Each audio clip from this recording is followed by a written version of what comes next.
अमोलजी, म्हणजे एक कलाकार म्हणून तुम्हाला एक 2003, 4, 5 म्हणजे त्या 3, 4 साली 5 साली त्यावेळेस एक सिनेमा आला, 20 वर्षांपूर्वी एक सिनेमा आला होता, येशू ख्रिस्ताबद्दलचा सिनेमा होता, the passion of the Christ नावाचा. फार त्याच्याबद्दलही 2 प्रवाह अनेकांचे होते. म्हणजे माझ्या मते मेल गिब्सन डायरेक्टर त्या सिनेमाचे होते. त्या सिनेमात फक्त येशू ख्रिस्ताशी शेवटचा जो काळ, क्रुसिफिकेशन झालं, त्यांना जेव्हा सुळावरती चढवलं गेलं तो काळ, त्याच्यात अत्यंत बारीक डिटेल्स आहेत. अनेकांना वाटलं की हा हिंसाचार दाखवावा का, पण अनेकांचं म्हणणं आहे की देव आहे, की आपल्या देवाला कशातून जावं लागलं हे लोकांना कळावं, देवाने आपल्यासाठी काय त्याग केला हे कळावं. आणि त्याच्यात अगदी हातात खिळे ठोकताना येशू ख्रिस्ताचे आणि ते बारीक डिटेल्स दाखवलेत. अनेकांच्या अंगावरती ते यायचं, तिथेही सिनेमात लोक बघताना रडत बाहेर यायची. कंपॅरिझन, पण देव ज्यांना आपण म्हणतोय त्या देवाला काय काय आपल्यासाठी भोगावं लागलं हे दाखवणं, तुम्हाला वाटत नाही? मी परत म्हणतो की ही संधी होती तुमच्याकडे. मी पुन्हा सर तोच प्रश्न विचारतो की उद्या एक हिंसाचाराची बातमी आली, तुम्ही दाखवू शकणार आहात का? आणि का दाखवू शकणार नाही आहात? कारण you are bound by a law, you are bound by law of the land. 1995चा जो टेलिव्हिजन ॲक्ट आहे, ज्या रेग्युलेटिंग बॉडीज आहेत, BCC असेल किंवा तुमचे इन्फॉर्मेशन अँड ब्रॉडकास्टिंग मिनिस्ट्री असेल, या सगळ्या बॉडीजनी तुम्हाला काही स्टँडर्ड्स अँड प्रोसिजर्स किंवा प्रॅक्टिसेस या दिलेल्या आहेत. या SNPला आपल्याला हे SNP फॉलो करावे लागतात. आणि त्यामुळे टेलिव्हिजनवर तुम्ही कुठपर्यंत दाखवणार आहात, म्हणजे इतकं आहे टेलिव्हिजनमध्ये की तुम्हाला जर युद्धाचा प्रसंग दाखवायचा असेल तर तुम्ही वार झालेला दाखवू शकता, तलवारीला लागलेलं रक्त दाखवू शकता, पडणारा माणूस दाखवू शकता. पण जर तुम्ही आरपार तलवार भोसकताना दाखवायचं असेल तर हे SNPवर नाही अलाउड. हे नियम आहेत.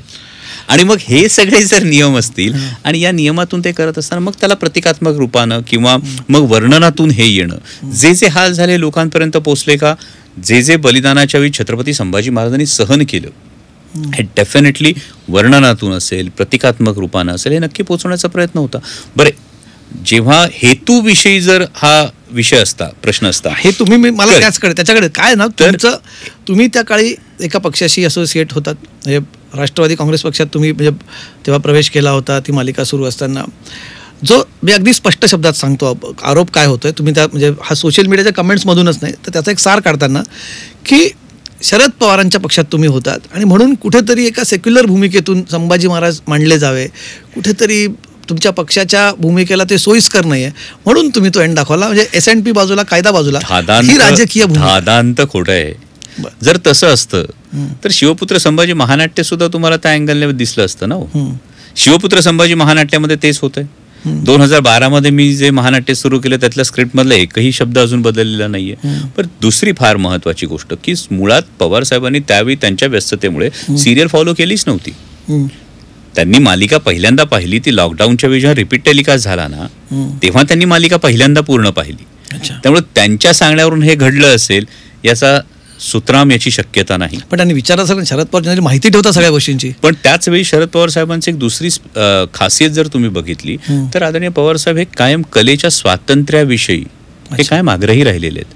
नाहीतर सिंहासन सिनेमा जेव्हा आला होता, जर तुम्ही डॉक्टर जब्बार पटेल यांना सिंहासन सिनेमाच्या वेळेचा किस्सा विचारला तर यशवंतराव चव्हाण साहेब, पवार साहेब आणि डॉक्टर जब्बार पटेल यांच्या एका भेटीचा किस्सा आपण जरूर जब्बार पटेल सरांना कधीतरी विचारा. तुम्हाला असेल थोडी माहिती सांगा तुम्ही. आणि तेव्हा तुम्हाला ते कळेल की तेव्हा जे मला जब्बार सरांनी त्यावेळी सांगितलं होतं, त्यावेळी यशवंतराव चव्हाण साहेबांनी एक शंका उपस्थित केली होती की याच्यावरून एक टीकेची राळ उठू शकते.